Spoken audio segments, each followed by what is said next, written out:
Hi friends! We all have our strengths and weaknesses. There are things that we're naturally good at and things where we feel useless, like a dull, unsharpened axe. Ecclesiastes 10:10 says, "If the axe is dull and its edge unsharpened, more strength is needed, but skill will bring success." Building on your strengths, pressing into your natural talents or affinities is not a bad thing. In fact, I think it's good stewardship. If God made you naturally fast, by all means, exercise those muscles and become as fast as you can possibly be. If He made you good with numbers, dig deep into math and get as much understanding in that area as you can. If He made you good with your hands, build up your skill in guitar playing or woodworking or whatever.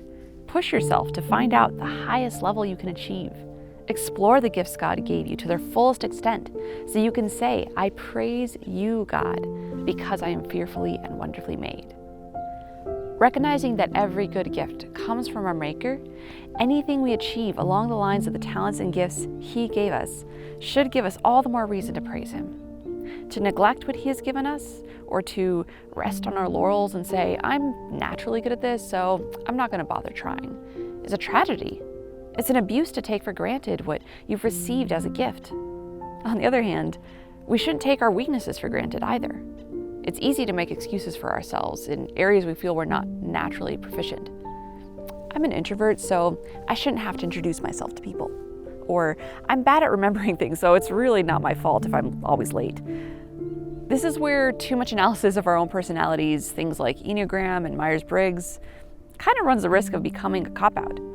We need to be careful not to put our natural tendencies too much at the center of our identity.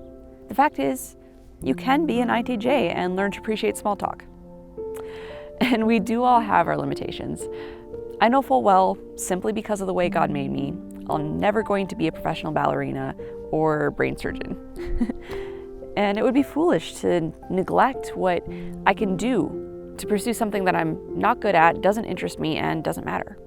But if there are things that are worth doing or necessary that I'm not naturally good at, it might just mean we have to put in a little more effort than some people. Like swinging a dull axe.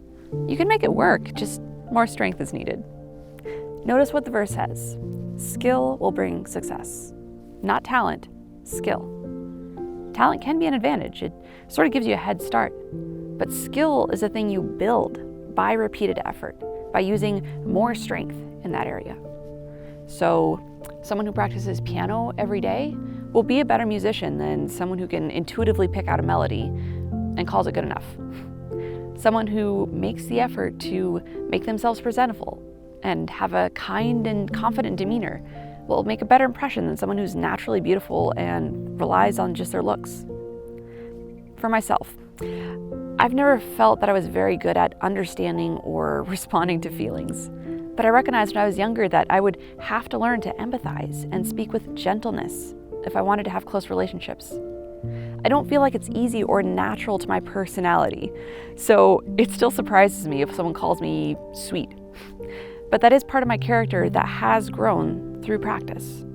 Things that might not feel natural can become second nature by making the effort, using your strength to build up your areas of weakness. It is worthwhile to try, to make the effort to build skill both in the areas where we're gifted and in some of those we're not. Again, we all have strengths and weaknesses.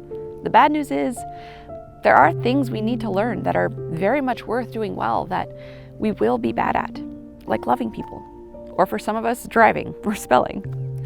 We can't make excuses or compare ourselves to people who start ahead of the curve. We just might have to make more effort in the direction of our lack. The good news is, in anything and everything worth doing, we don't have to rely on our own strength. God's power is made perfect in our weakness. The fact that we need more strength than we have for some things drives us to rely on Him, who says His grace is sufficient. In whatever circumstances, whatever falls within God's will, whatever He gives us to do, we can do through Christ who gives us strength.